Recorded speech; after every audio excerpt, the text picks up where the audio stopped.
welcome to the Lorri Love Show. It's the third episode. I have the #1 ice cream chef in the United States of America here with me today, Mike Guerriero. Say hello. Hello. Well, I mean, you've known me for longer than that, too. Yes, absolutely. So. We actually went to school together. I think it was fifth grade in West Paterson. Mike Guerrero is also from Paterson.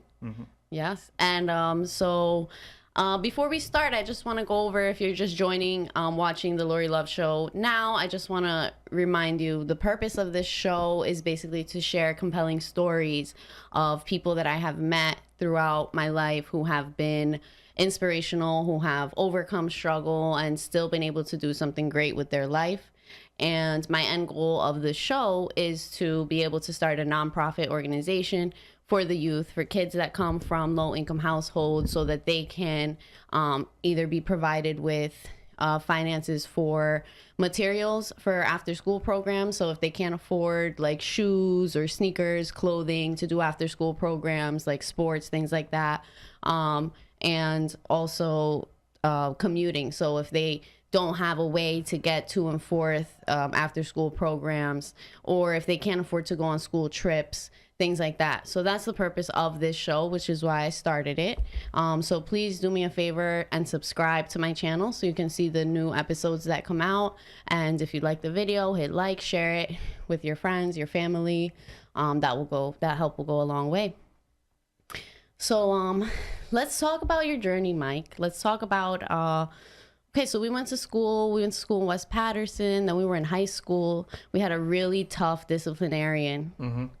I think I was in detention every single day, and morning and night and lunchtime. Well, let's be clear, he wasn't tough in the sense of, like, you know, you're walking down 21st Avenue, you go, oh shit, this guy's coming down the street.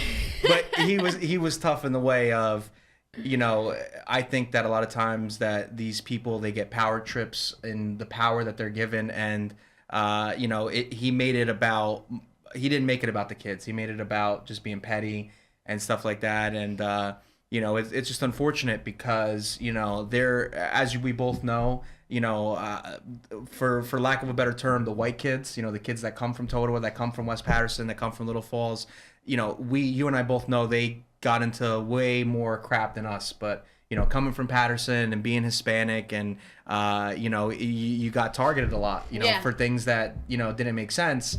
You know, we always, you know, I was actually the treasurer of our class, and, you know, the biggest beef that I always had was 80% of the kids that were in these in detention and stuff like that were kids that, you know, didn't have their ID, or, you know, their parents, you know, they had trouble with the car and they were late. It wasn't kids that were selling drugs, and, you know, the kids that were selling drugs were hanging out with the principal on the weekend, you know what I mean? Right.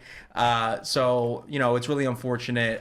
You know, we're coming up now on our 10-year anniversary for high school, and I don't want to pat myself on the back, but I'm probably one of the more successful people from our class, and I didn't even graduate in it.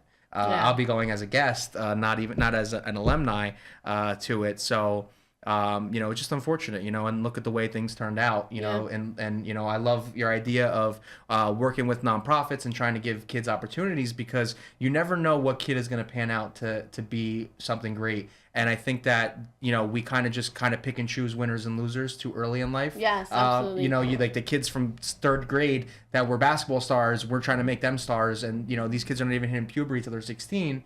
And, you know, people are being looked over. So, you know, more power to you doing that. Thank you. Yeah. And it's interesting that you mentioned just the abuse of power, and how, like, we were from Paterson, we were going to school in a different town. And I think in high school, when you're still figuring out what you want to do with the rest of your life, when you're put in that position where kind of you're like singled out or treated like an outsider, it might make you feel like you don't belong, and you're kind of like not sure what to do. And I think the advice that I can give is, like, I think the more challenges that you face in life, I think that means you have a greater purpose. Like, I think I've met so many people who have had very, very challenging upbringings, who have now turned that into a very powerful purpose, like yourself. So how did you go? I know you were working at Gelotti's, right? So how did you get into becoming an owner? So, you know, they always say the 3 T's to success is timing, talent, and tenacity. So I always had the talent to do it. I've been doing it since I was a kid. And the timing aspect just kind of worked out. The owner in Paterson, he had a stroke back in 2010, or a partial stroke. And I think he just kind of looked around at his life and the way things were. And, I think going through an experience like that just makes you value life a little bit more. And at the time, he was running the shop in Caldwell and the one in Paterson. And the shop in Caldwell was, it had a lot of issues. There was somebody there that was an absentee manager that was supposed to eventually take over as the owner. And, he just had a lot of issues with it. So it was kind of at the point where everyone was kind of willing to let it go because at that point, like, it wasn't about money and it wasn't about, branding. Like, that's the last thing on your mind when you have an experience like that. It's, am I going to see my kids again? Am I going to, and am I going to be able to enjoy my last, my last years here? And, it kind of worked out in this very serendipitous way where my wife and I got to go, at the time she was my girlfriend, we got to go and take over the shop in Caldwell. It wasn't by any means a miracle because it needed so much work because the manager that was there had kind of abandoned the community. So we weren't going up there to build a brand. Everybody already knew Gelotti. We weren't going up there to make good ice cream. Everybody knew we had good ice cream. We went up there to kiss babies and shake hands and build relationships back up and kind of, really work with people and kind of move people into our direction a little bit. And so within a year of being there, a little bit less, like maybe 9 months, we had already doubled the business that was there. We were already getting involved. I was on the Merchants Association. They elected me the vice president there. I was, I was the ripe age of 23 years old. People just started. It was very quick for when people just started going from like learning who I was to asking me for help. And, I think we just kind of gravitated and moved people. And, it was really amazing to see a lot of the old business owners kind of, start pulling me aside at meetings and start asking me to be the vice president and lead certain things. They were asking me for business advice, how they could grow their business. And so in that short period of time, we said, we had a lot of success taking over the shop. Let's open up another one. And Montclair was something that we were talking about on and off for about 15 years. We've always had pipe dreams at Gelotti's. We've been in business for 35 years now. So, we always talked about it. And so what me and my wife did was we moved out of Paterson. We moved to Montclair for a couple years to take over the Caldwell shop. So we were living there just so we can have easy access to Caldwell, but we wanted more urban, city setting. And so just from walking around town and talking to people, we met different contacts. We met different people, and it was just something that we really had on our radar.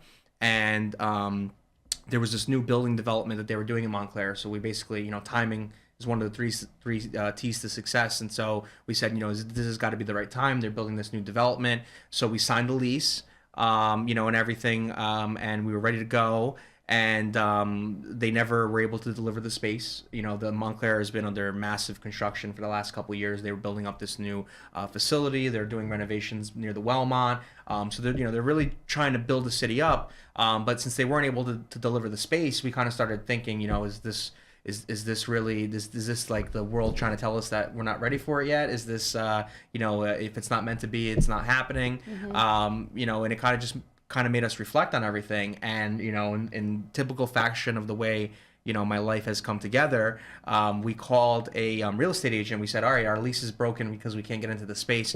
Let's kind of look around, let's see what's available. Now let's really do our homework, because we kind of we looked at one location, we said this is what's going to be, and let's kind of look around. And so I met this guy, Garibaldi, and he was a real estate agent in Montclair. And, he just kind of drove us around and kind of tried to sell us on the places that he had contracts with so he could make his money, his commission. Mm-hmm. I grew up in Paterson, so I know it's all a hustle. Mm-hmm. No one is out there working for you. You know what I mean? There's always a reason behind it. And so I said, listen, thanks, but no thanks. Like, I'm good. Like, I'm looking for something very specific. And he said, well, there is one place, and it meets all of your qualifications, and it's on a corner, and it's the perfect place in the world. Mm-hmm. But the only issue is that 7-Eleven took it, and they already signed the lease there. They want to put it there, and the landlord is a nut job. So you could take a chance. You could try to meet him. So I said, bring me there right now. Who is he? What does he do? And he goes, oh, he owns Cuban Pete's. And so I said, okay, I can, is he Hispanic? Is he Dominican? I speak Spanish. Like, what can we do? And he's like, no, he's Italian. He's an Italian guy, and he married a Costa Rican woman, and he's this like restaurateur. But anybody that knows him knows he's a lunatic.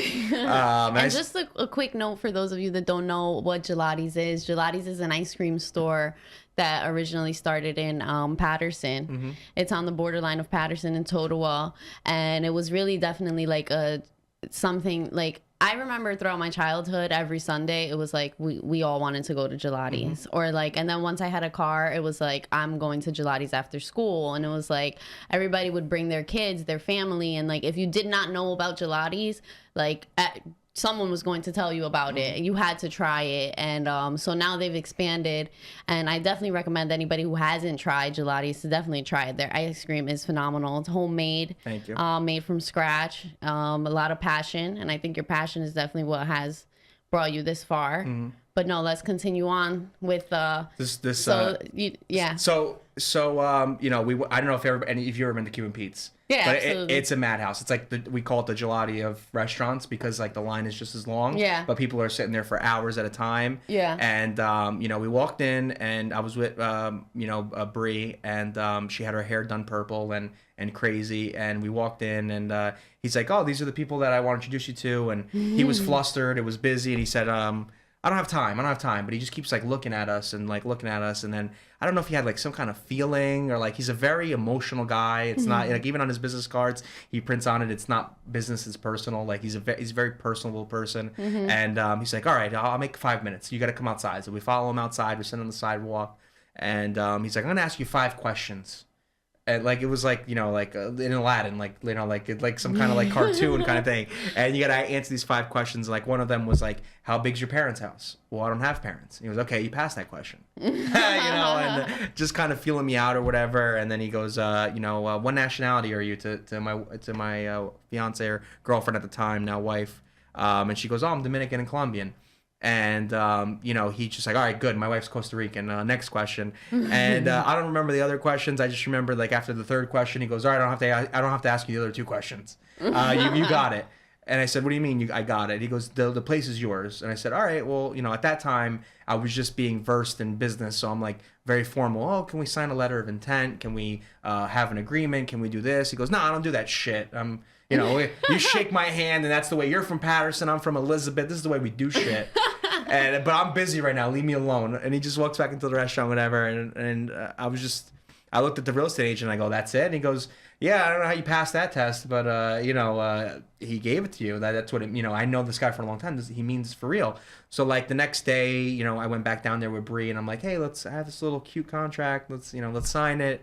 And he was just like, no, that's not how we do things. That's the way they do things. That's not how we do things. I say something, that's my word, and I don't need any of this bullshit paper and anything. He was like, well, you're in there. I already told 7-Eleven to go screw themselves, whatever, and I just feel really good. I'm a family guy. This is a family town, and there's not one single thing in this town for kids. And I'm selling rice and beans, you're selling ice cream. We can be the best friends in the world. You're never gonna infringe on my business. And I just think that this is something that the town needs. And he goes, just so you know, last night the mayor of Paterson, Joey Torres, was here. He's a regular customer of mine. So I asked him about Gelotti's, and he just gave me like a half-hour spiel about what you guys do for the city, and what you guys mean, and that you guys are always busy. He says you guys are printing money down there in Paterson. You're so busy. He said, great. He goes, so when you can hear it from the mayor himself, I mean, that's tremendous. And I just I said, all right, well, that's great. And we ended up moving forward. We ended up signing the lease, and he was really good to give us a lease for 20 years, so we didn't have to worry about renegotiating or where we're gonna go. That's awesome. And he gave us no increases and stuff like that over the first 5 years. So he really did it in a way to really help us. And there were times where we got delayed with opening. The town gave us a hard time, and he gave us extra free rent and stuff like that. So I mean, it was really, I couldn't have been more blessed, and that's just kind of like the way the universe has worked out for me, where you think a door closes, or you think that something's not going to happen, and this other door opens, and you just have to be real positive, and being a real person like that, and being able to go down there and talk to him as a kid from Paterson, talking to a kid from Elizabeth, and just talking about our journeys coming to this country and how our families grew up and stuff like that. I mean, you know, if I would have just been some kid that, you know, from that we went to high school with, that, you know, wanted to talk about who my father was or who my uncle was, I mean, that crap doesn't work in the real world. Yeah, and I think that's important to bring up is, like, I think, like, we're, like, growing up, like, the high school we went to, it was very, like, your family determines your importance and your stature and if you were going to make it in life and things like that. So I think it's important to also realize that let's say you grow up and you go to a school that makes you feel that way. That's not real life. You're right. And it's also important to be yourself. Like that might make the average person think like, oh, I can't tell people my story. Exactly. I can't tell people who I really am and where I really come from, because then they're not going to accept me. Exactly. But then the truth is that the more real you are, the more you will find people who relate to that, and then you'll be able to build with them.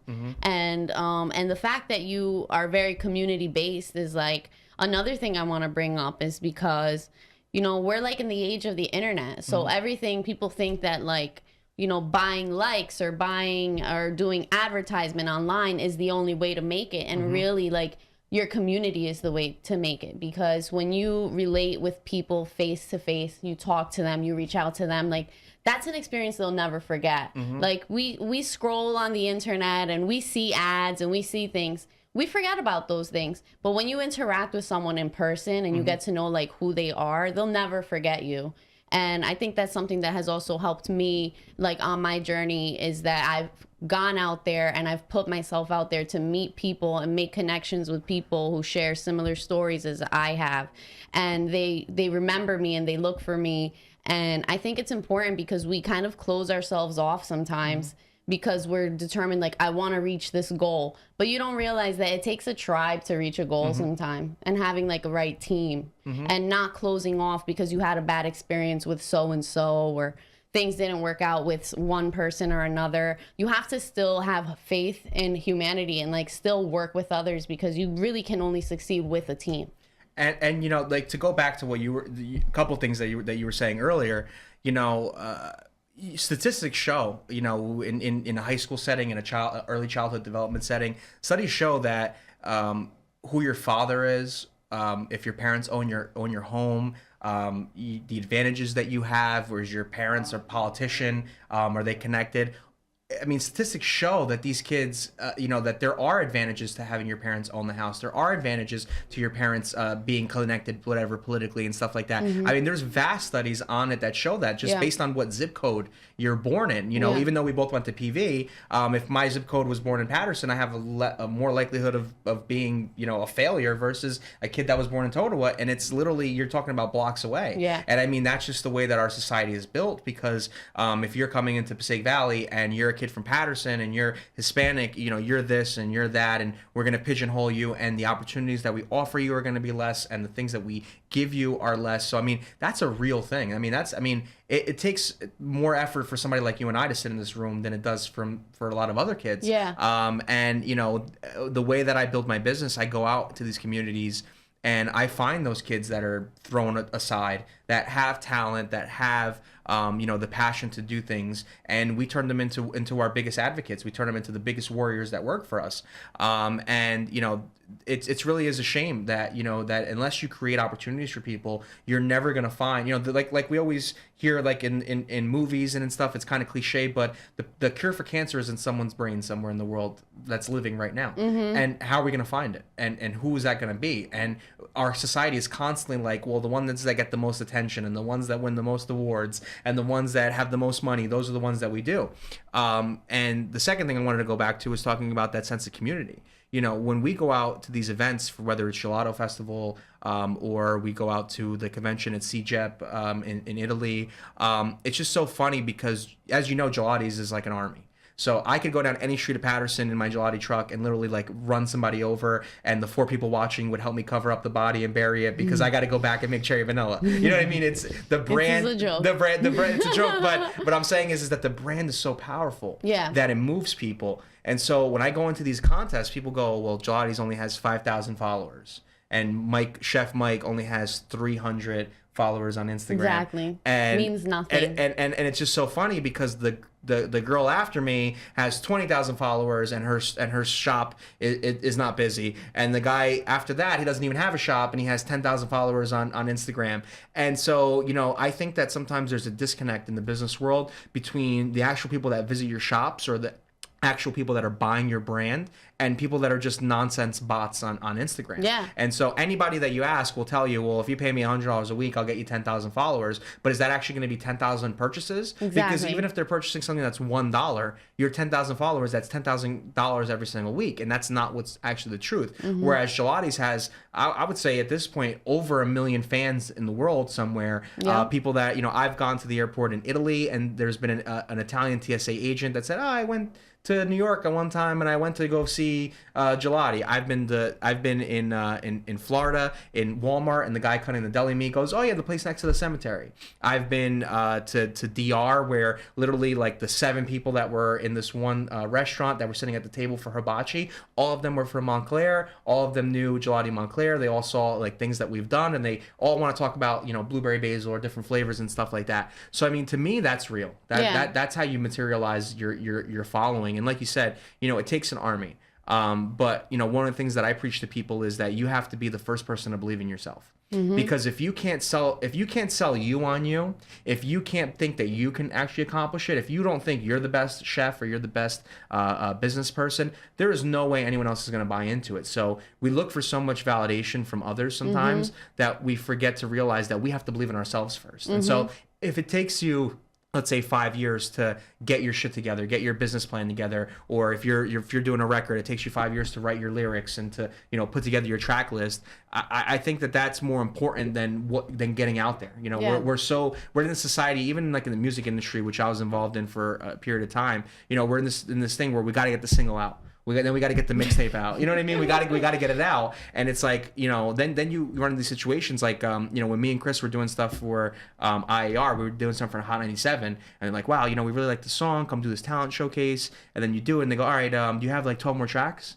And then you sit there going, no, actually we don't. We had that one, and we did a really good job on it. And they go, well, call us in a year when you have 12 more tracks. And that's kind of, you know, what it is. You know, people need to, you know, get their package together, get what you're selling together, put it together, and you know, go out there and sell it. Because there's not going to be a lack of buyers. There's just going to be a lack of your ability to keep putting out that quality product. Yeah. So you know, it's really consistency. Yeah. So it's really important to just believe in yourself and be your first stakeholder. Yeah, and to know? believe in yourself even when you try something and you fail. To know that that's just a redirection. Like how you mentioned earlier before we started the episode, is that you went to school for audio recording.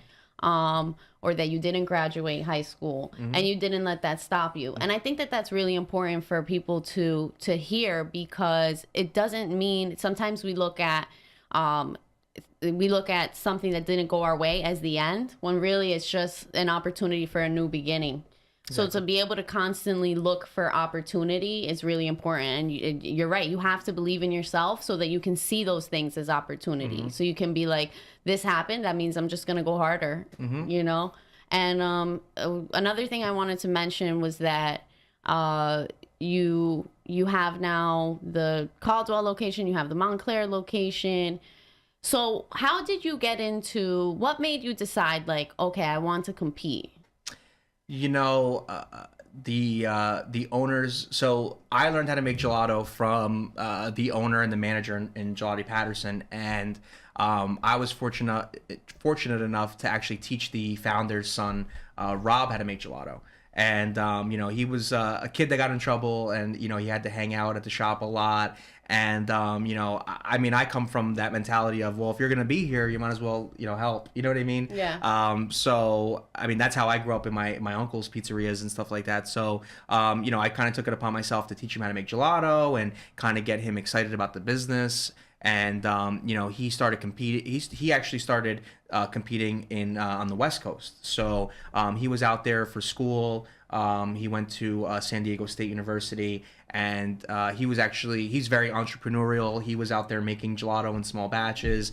He was getting involved in the marijuana community at a very early age, and kind of like taking oils and stuff like that when it first became legal out there, and making different kinds of gelato using the extracts and stuff like that, and kind of taking the family business but applying it to something that he liked and he wanted to do, and he got to help people. There were people that were actually out there that were eating this medicated gelato that whether they were cancer patients or they were kids that had epilepsy, they could eat this cup of gelato. It's a very friendly way of consuming it, and it would improve their day, improve their life. So he was out there, and he kind of wanted to have some kind of vindication of what he was doing, and he heard about this opportunity called the Gelato Festival, which is it's been around for 10 years now. They have stages all across the world. So in 2021, we'll be meeting for the World Masters. I'll be one of 3 people wearing the United States flag representing the United States. But there will be people from India, from China, 3 from Japan, I think 4 from Italy, 3 from Germany. I believe in total there's about 20 countries that will actually be sending representatives, or 20 regions, because North America will send 3, other parts of Central and South America will send 2. So it just really this global kind of organization that's just traveling the world trying to spread the message. And when I say gelato, I don't mean just gelato. I mean ice cream as well. But on the international stage, they call gelato, ice cream is gelato. Only Americans. I actually Googled it one day. I'm like, what's the difference between ice cream and gelato? Because I like gelato better than ice cream, but I also like ice cream. You guys have both. Yeah, we have everything. So when I go, you have like sorbet, and you have like sherbet, and you have like all those things. And so I'm like, what is it that I like so much about gelato? Like what? Well, it's what it is. It's in other parts. We're the only country in the world that's blessed with such an abundance of food, right? So in other countries, when they take the milk from the cow, they break it down and they use the butter fats to make butter, to make cheese. And so, they're used to not having like whole milk per se. It's a skim milk or a low butter fat milk. And so they start their frozen dessert with a lesser fat product. And when you have less fat, you're not incorporating so much air. You're not incorporating so much what we call overrun in it. So you're getting something that's a little bit thicker, that seems creamier even though there's actually less cream in it. And you're able to taste the flavor because you're not getting that film on your palate from the high butter fat.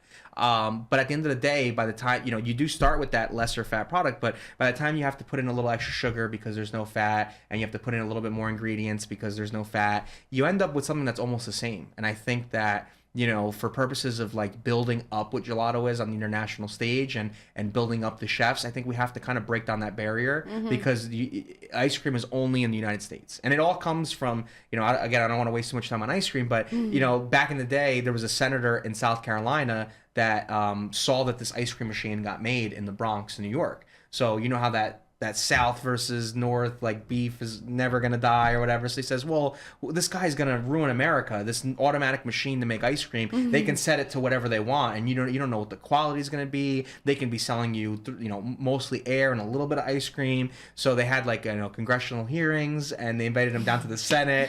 Like, we don't have health care. Flint, Michigan still doesn't have water. Right. Paterson has $22 million shortfall for their education system. Kids are not getting speech therapy in Paterson. Kids are not getting picked up on the bus in Paterson.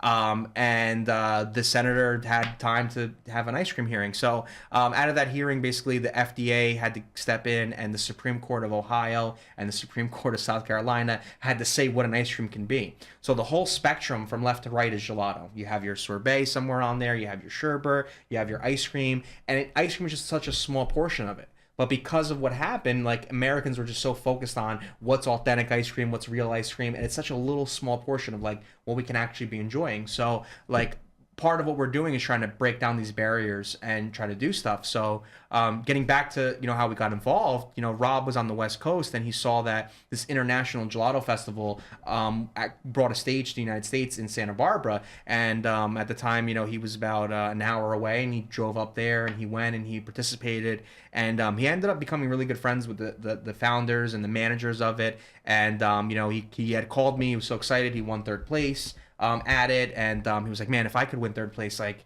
you could wipe the floor with these people, you know, like, you know, we got to get you in, we got to do whatever. So he connected it. He set everything up for me. He sent me out there to, we actually went to Jersey City to compete. It was my first time ever competing, and I lost. I won an award, but I didn't win first place. But I kind of got the feel for the competition, and I kind of realized, I went there kind of thinking of like, let me go and be a Michelin star chef. And when I got out there, you realize that it's more about talking to people, your story, where you come from. And I said, I was really unprepared because I have an amazing story. Gelotti's has an amazing history. And, I'm kind of looking at this the wrong way. I need to get another attempt at it. So, we went out to Santa Barbara, and we won almost every award. We went in, we won the scooping contest, and then when we won, we went back, and a couple people were saying, you're the first American-born person to do it. And I said, it's impossible because it's been going on for 10 years. It's been going on for 2 years in the United States. How can we be the only? How can I only be the only American-born one? And they said, no, like look back, and we looked at it, and we started promoting it, and we just kind of went crazy for it, and then ESPN. Caught wind of like what was going on, and we had this amazing sports bet last year that me and my friend Chris had, and shout out to Chris. Shout out to Chris Galcano for being awesome. For putting $75 down to win $56,000, right? Yeah. What a great guy. So that was on what was that app? On FanDuel. Oh yeah, FanDuel. So they messed with the wrong people. We got our money real quick. We made sure everybody got paid out of that, to be honest. So we went out. So ESPN picked up the story of the blueberry basil and was like, wow, like, what'd you guys do with the money? And we said, well, we went out to California, and I became the first American to ever win this thing. So he was like, wow, I was actually going to make you a piece of this story. I want to actually do a whole feature on you. So we went back and forth to ESPN. I mean, go check out the article. It's the most beautiful food article that I ever had is in ESPN. I mean, it was amazing. It was, from beginning of how I started working there, cleaning the parking lot, and to today. And, it was just a really amazing thing. And so winning one of the stages in Gelato Festival got you to the finals. So all the winners from the 2 years met in Miami in March. And so, we got down there, and we were feeling really confident. We brought all of our blueberries canned from our shop here in New Jersey. And, we were just like all business. We didn't want to talk to anyone. We didn't want to shake hands. We didn't go to, they have what they call aperitivo, which is like, an hour that they had for champagne and drink and eating cheese and stuff. And we didn't get involved. We didn't want to talk to anyone. We were just like, we're here for business. We're here to win. We don't give a fuck. You're like, I'm ready to make the gelato right now. Well, you know what it is, man. When you're in a situation like that, it's really easy to be overwhelmed and feel out of place because no American has ever won. So you're ready you're ready to have that like going for you. These people that are here, or some of them were third generation gelato chefs. Their grandfather was making gelato in the 1800s and taught their father, and their father taught them. It's like in their DNA. It's in their DNA and shit. And you know what? It's very intimidating, but like, I don't give a shit. I survived Paterson. I survived being homeless. I survived so much crap that, once I start telling myself that and I start working myself up, I said, screw all these people, man. They have no idea who they're up against. And, we went out and we made our flavor. And I was so fortunate that the judges, who were all media people, somebody from the James Beard Foundation, somebody from Eater Miami, food writers, an anchor from Telemundo, they were all media people, and they had read the article that came out. And so, as soon as the judging started, they said, all right, before you start, how the hell did you get ESPN to do an article about your gelato? Because we're in PR, and that was the best PR thing we've ever seen. So like, maybe you can teach us something. And so, I kind of just started from there and just telling them our story and telling them, the humble beginnings that I come from. And, my grandmother lives out in Daytona Beach. And so the second that we won in Santa Barbara and we told her we made it to Miami, she started growing basil back in like November in her garden. She literally ripped up everything out of her garden and just grew just basil. So that way we'd have enough for the competition. So she grew lemons on her tree. She has a lemon tree there. And so she stuffed everything in her suitcase.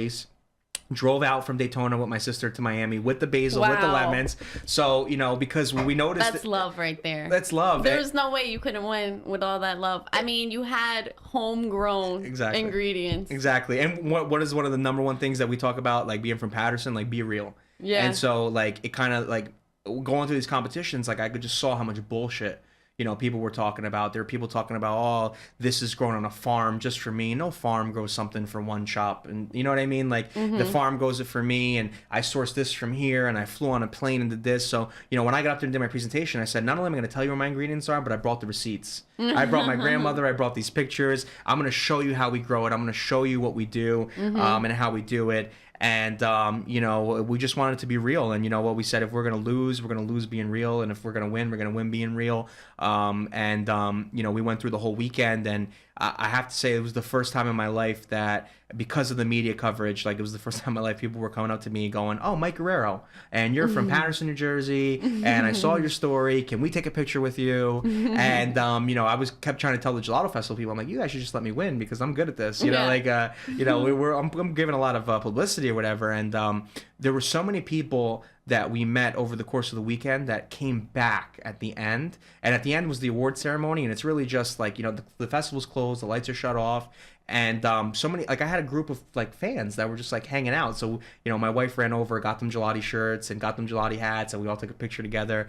But it was just amazing that like, as a chef, these are people that never ate my food, that never tried what it was, never went to Gelotti. I had no home field advantage. They didn't come to Paterson in 1984 and saw the place open. It was just, me and a story and my wife and a gelato case. And we were just out there, just sharing it with everyone. And it was just amazing to have people gravitate to us like that. And then the awards came out. And literally, if you watch the video of handing the awards out, they're like, and the next award, Mike, do me a favor, don't finish walking all the way down to the end because you won this one too. Like, it was like they were, I don't want to say they got annoyed, but like just constantly calling our name over and over again, like winning everything.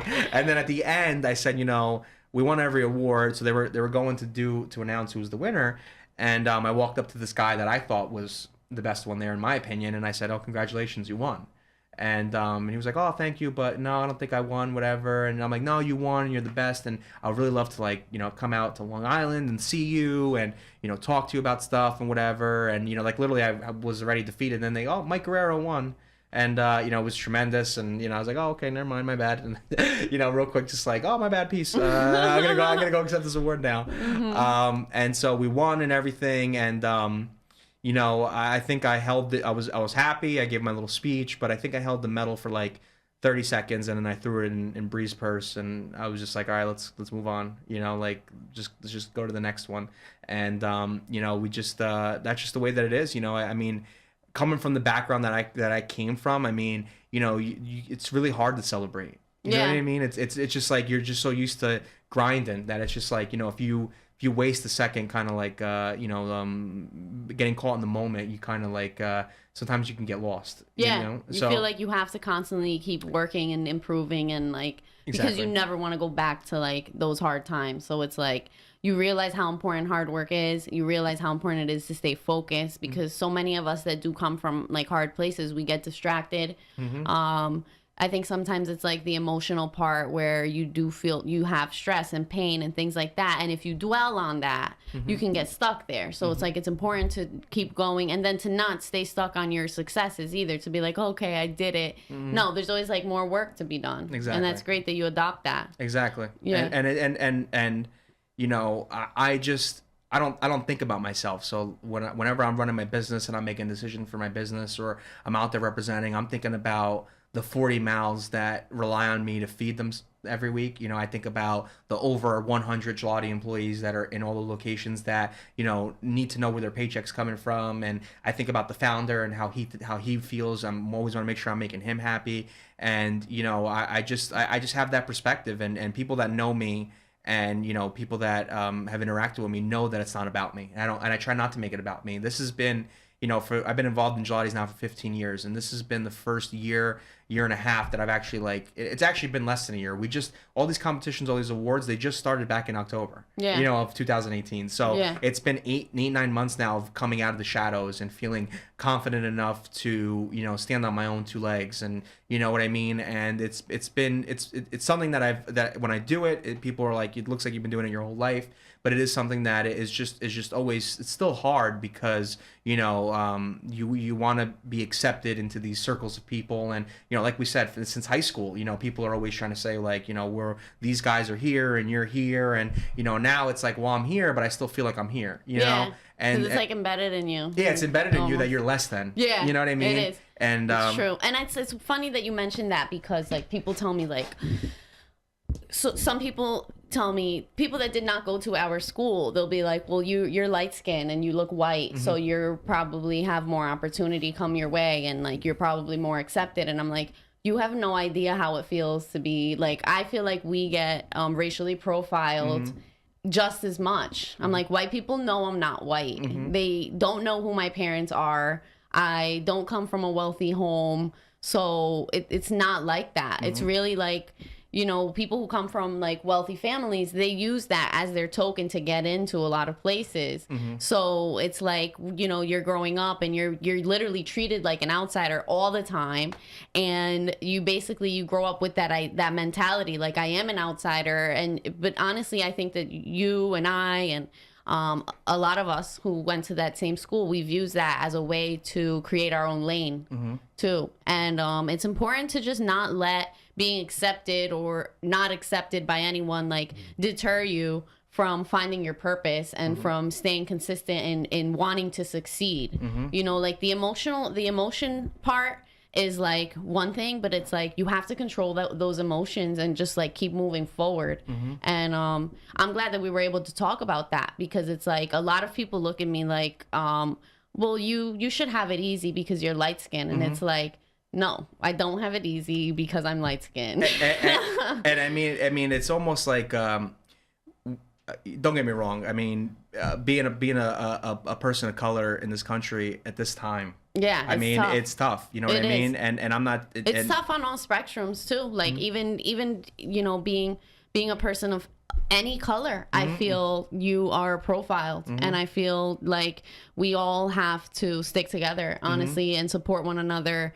And that's why I just want to help the people because I think that depending on what your struggles are as a child, that could determine what you do with your life. Because not everyone has that ability to face obstacles the same way. Some people go through obstacles and it really hurts them to a level where they can't be a productive person in society. You know, so I think that for us to know what that struggle is and to want to help others, I think that's a beautiful thing, and I think it's important. I think it's necessary so that we can bring our people up and so that we can have a fair playing field here, like in our country, where you're basically told that if you're of color, you basically know that you have a tougher battle ahead of you. You know? And it's tough, you know, when you come from the background like we do. It's tough because like in one part of the spectrum, you know, and I say, oh, I'm from Paterson, and then, you know, somebody in the black community will say to me, well, you're white, you're not from Paterson. And then I say, okay, well, I'm from Montclair. And then, you know, some white guy in Montclair says, well, you're from Paterson. Right. And so it's like, well, where the hell do I belong? Yeah, you know, where is my position? I go through that. And you know, that's just like this, you know, and that's why I say I don't try to minimize what it is to be a person of color, but I think being in the middle of the spectrum and just even being it's weird. You know, seeing my last name is Hispanic, or seeing me speak Spanish, or seeing that you come from Paterson. I think as a society, I think humans are just so ingrained to keep people down because you know and when I worked in Gelotti's and working in the business and stuff like that, I always used to say that, you know, there's two ways to shine brighter than someone else. Number one is you can bust your ass and work 10 times harder than that person and prove it, or you can keep somebody down. And it seems to be that keeping people down looks like the easiest, most effective way that systematically we're doing it as a society. We're doing it as teachers in a school. We're doing it as police officers. We're doing it as council people and administrators and mayors. You have a chief of police in a town making racist comments, and there's a power struggle of whether or not he should even step down. And you know, you just kind of see these things like play out around you. And you know, it's, to be honest with you, I hate to say it, and I'm not trying to minimize it, but right now you're not safe no matter what part of the spectrum you belong to. Yeah. You know what I mean? I mean, there's women in pink hats marching against the president. There's white nationalists marching against Jewish people. There's Jewish people that are getting upset and sticking to themselves now, not trying to come outside the community. I mean, it's just a really dangerous time to be different. Yeah. And I think that, I like my business to be a refuge, whether you're gay or straight or black or white or Hispanic or Chinese. I have all walks of life. I have poor, I have rich, and the kids that work for me are only judged by their merits. They're only judged by the content of their character. And I get a lot of flack from it. There was a time where we were the only business in Caldwell that had black employees. And people looked at us weird, and they thought it was funny that I had a black manager, and this is what it is. You know what I mean? And these kids are going to get judged by what they can do for me, not what their parents can do for me, or not how it can benefit me from a PR standpoint. And I just think that you have to take that initiative. And you take a town like Caldwell, which has been a really uptight Republican hardline town, where a couple of years ago, the kids, they used to do this thing in Caldwell where the freshmen would go and tour the town. And after they would tour the town, they would come to Gelotti's, and Gelotti's would be the hub, and we'd give the school a discount, and they would pay for ice cream or whatever. And the kids stopped doing it. And I was the vice president of the Merchants Association. I said, why do kids not want to walk around town and have free ice cream? Like, does that even make sense? Like, why would they not want to do that? And I said, let me walk the town. And I start walking into the town, and I start seeing these hateful things in the windows and of businesses, Really? that Obama is a Muslim, and that certain ethnic groups are destroying our country. And it's not like it's in a back room somewhere. It's not like it's on a kitchen table in someone's house. Like the hate is like out in your face. It's right posted in a window. And I said, and you know what? I couldn't believe when I went back to the meeting and I started telling people about it. I couldn't believe that they said, well, that's their right.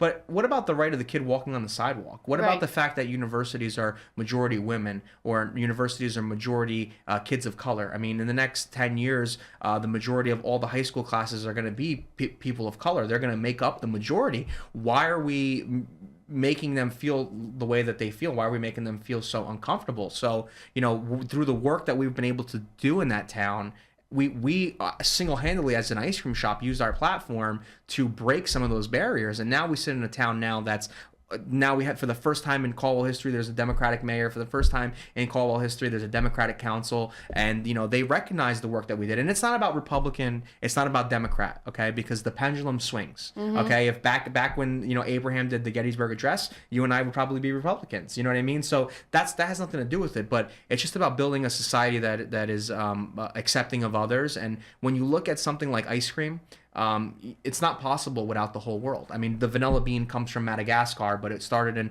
in Mexico. The cocoa bean comes from Venezuela and Peru. Cream, the best cream in the world, comes from the United States. And so, when it comes to something like food, all of a sudden we're accepting of things, right? But all of a sudden when it comes to who we share that food with at the dinner table and who we invite to the table, I think we're just so much more reluctant. And one of the things that bothers me the most about where the society is that the people that are chanting to build the wall are taking United flights over that wall into Cancun, destroying habitats and destroying a country, and smashing beers and destroying property. And then they're flying back home and they're talking about how they're proud to be an American. And I mean, I don't get me wrong. If that's what people think being American is, I don't want any part of it. Right. But I know that that's not what it is. And there's been so many people that are talking about boycotting things. And I actually have an opportunity I might have an opportunity coming up to visit the White House. And even if it's somebody that I don't agree with, why would I waste that platform not showing up? You know what I mean? And I think it's important that we don't allow the racism, the separation, that we don't allow that to stop us. I think it's important that it makes us come more together as a community. And it's great that you see it that way, because you have that power to make an influence and to create change. And it's people like you who actually influence others to see that we are just as valuable and just as important as the next person who might be from a wealthy family, or who might be light skinned or what have you.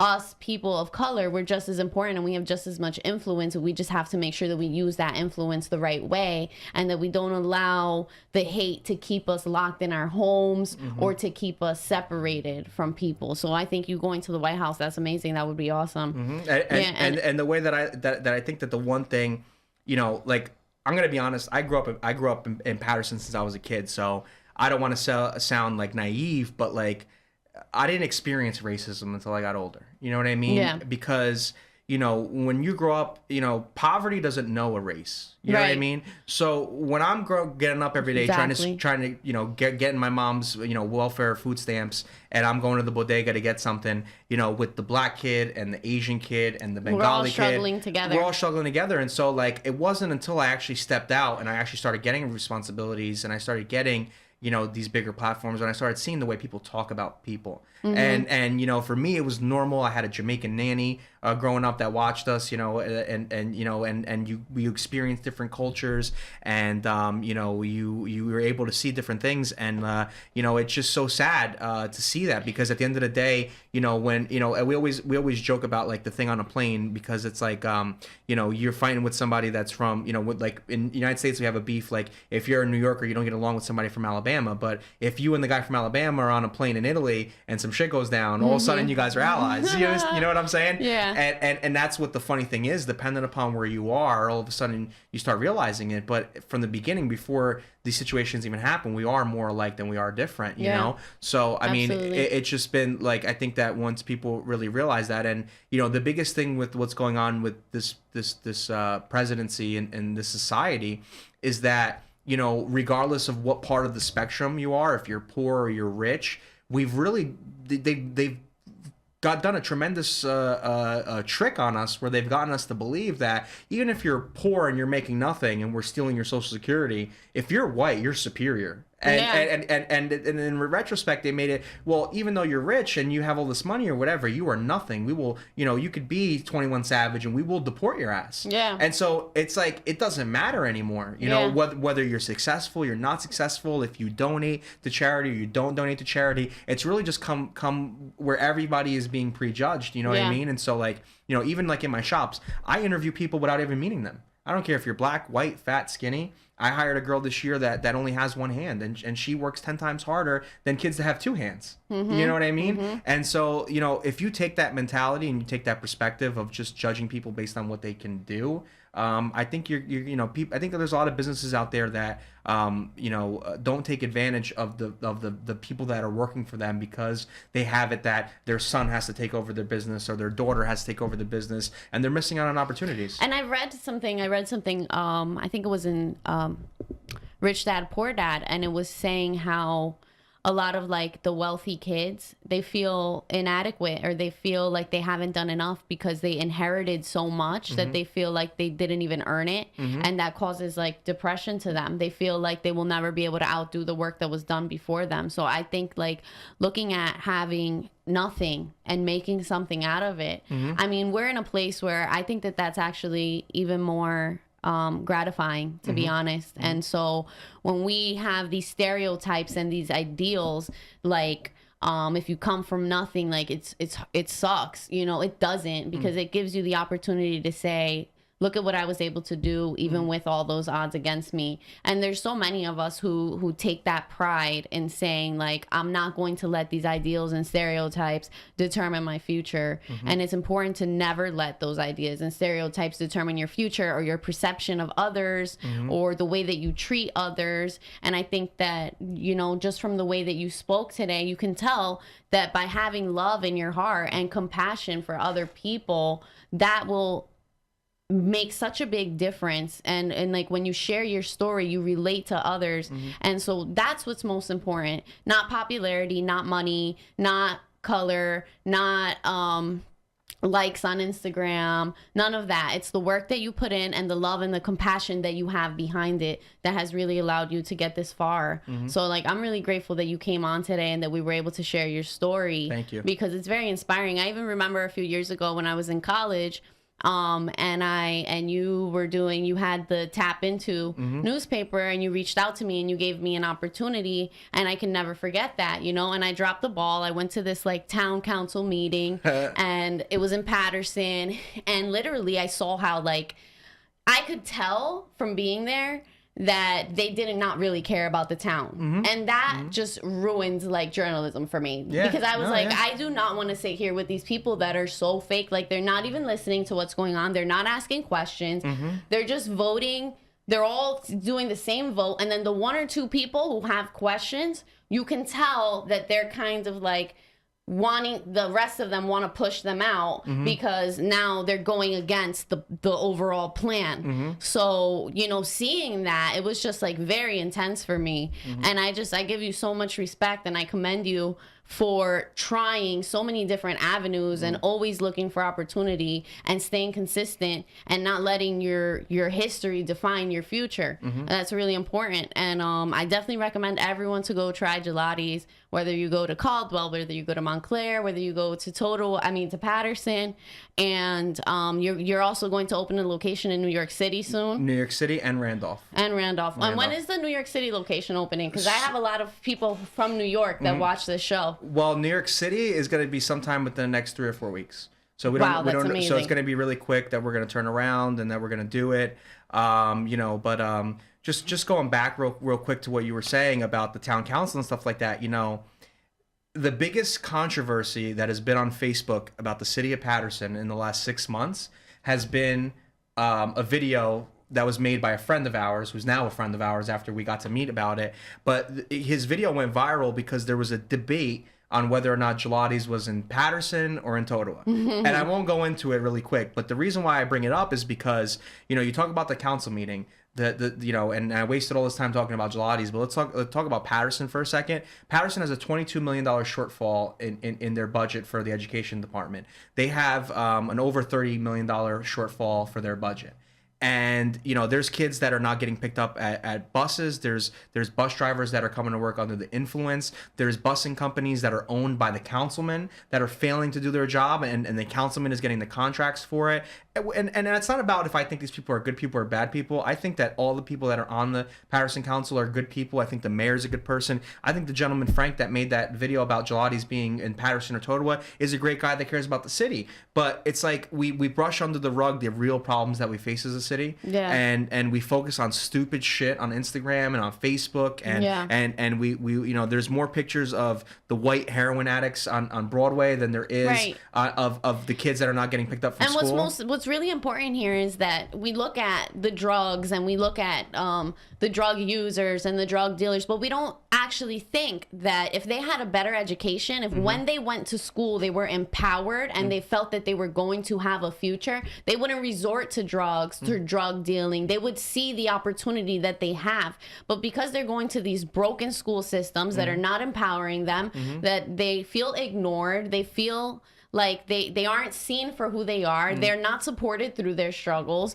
You know, there's no hope for them. So a lot of the times they turn to the streets because they find more love in the streets than they're finding at school. Exactly. And that's a major problem, you know, and who knows if we'll ever see a change, because it's been going on for so long. I mean, my father went to Eastside High School, you know, and it failed him. And, you know, the crack era in the 80s really messed up like generations, because then you have these parents who were drug abusers having kids. Those kids see their parents, they go to school, then they become drug abusers. Then and it's like the school system is where it starts. The school system is where a kid can be like, okay, maybe I do have a shot at the future regardless of where I come from. But those conversations are not taking place, which is why I felt that it was important for me to start this show, so that we can talk about the character and the mentality that you need to have to overcome those hardships and to not let what you see directly in front of you influence the way that you go about living your life. But, you know, and you know, like last year, you could look at the direct correlation. So heroin use is at its highest peak in Paterson, and the education system is the least funded. I mean, there's a direct correlation between those two things. But, you know, last year you have these clowns going to run for school board of ed that are making decisions on this $500 million budget that the city gets every year. And, you know, two of them, they were asked the question, what do you think of the school to prison pipeline? Which refers to, you know, how our schools are failing kids and how it's setting them up directly to go to prison. Yeah. And two of these clowns that ended up on the board said, I think it's a good program. Because they don't know what the hell they're talking about. What they're talking about. Special interests in charter schools are taking, you know, thousands of dollars and investing them in candidates so that way they can control decision making. They don't have kids in the school system. They could give a crap. And so, you know, I think that, you know, for me, you know, money doesn't mean shit to me. I mean, it really means nothing. I mean, I have the money that I need to pay my rent every month and to drive my car, and that's really all I need. And I think the next step in my life beyond growing Gelotti is to get involved in some of these programs, because these kids need an advocate. They need people that actually give a crap. You know, I want to be a council person or the mayor of Paterson that doesn't take a salary. Why is it that council people that have part-time jobs make more or double, and sometimes the median average salary of a Patersonian? Why? Why are they better? Why are we picking winners and losers? Why do we have the previous mayor who was making over $100,000 a year, which is 4 times the median salary of a Patersonian, and then we have people in here that can't even afford to eat that are waiting on WIC lines? And it's like, take away the money and you'll see who's actually doing it for the people and who actually cares or who just wants that title for the money. Exactly. And most of these people that are in high-level positions that are making decisions for these kids on a day-to-day basis, they don't live in the city. They're not invested in the city. They could give two craps if programs are invested in, if these kids are invested in, or what the budget's in. So, you know, just to end off on a high note of what I see for the future, you know, I'm going to go out there and I'm going to fight for anyone, whether it's a kid behind my counter working for me or it's a kid working in that city, because I saw what happened in my life, and I mean, you know, forget about all the accomplishments that I have on my own. There's hundreds of people out there that are better off because they came to work for us or because we helped them.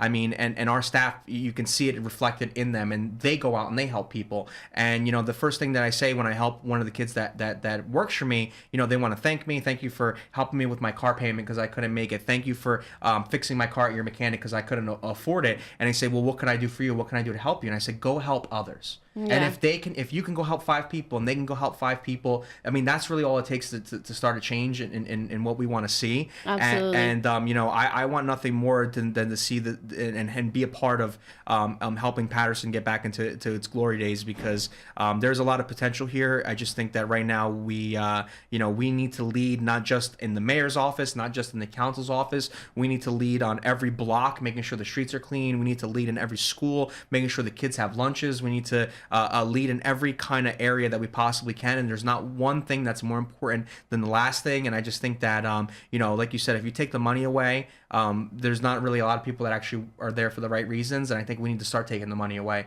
and we need to start really figuring out who's in it for the long run and who really wants to be here. Yeah, absolutely. And you definitely have my support on that. And when you decide to take that, I would want you back here. Definitely. We're going to support you, stand behind you, make sure that everyone that I know from Paterson has, you know, gives you that vote so that we can make a real change, because we are real people who know struggle, who want to help others, and that's really, really important. Yeah, exactly. So somebody who has been wealthy their whole life will not understand how those kids need to be helped. Somebody like you and I will know how they need to be helped because we've been in that position. Exactly. So I commend you for that. Exactly. I want to thank you for coming on the show. We've come to the end. Definitely, like I said before, check out Gelotti's. I'm going to put their information on my website, on the link below as well, on the video. Share this video, bring some more attention to Mike and his journey into Gelotti's and the business. They're very community based, and I think we definitely need that, and we need to support people who are on that wavelength. And we're going to close out the video. We're going to close out this episode with a video, because I think it is also important to highlight your growth. And I think that you winning that festival and having the courage to go out and compete against these people, I think that's something that we should definitely celebrate. So we're going to end the video with that. And thank you, everybody, for tuning in. And thanks for coming, Mike. You're welcome. Thank you for having us. Absolutely. Gelato means tradition. It means paying homage to the people that came before us while trying to move the industry forward. I created my flavor just by listening to customer feedback. Blueberries are something that grow rapidly in New Jersey, and so we really wanted to pair it with something and make sure that we could capture this flavor but still give something that wasn't too sweet. It means so much to be here at the Gelato Festival, especially being the first American-born winner. I think it really just shows that the culture has made it here to the United States, and I'm happy to be part of helping it grow. Tremendous honor to represent America in the 2021 Gelato World Masters. Just to be able to come full circle as an Italian-American immigrant, to come here and to grow up and to go back to my roots and be able to represent the United States would just be a dream come true. My name is Mike Guerriero. I'm from Paterson, New Jersey.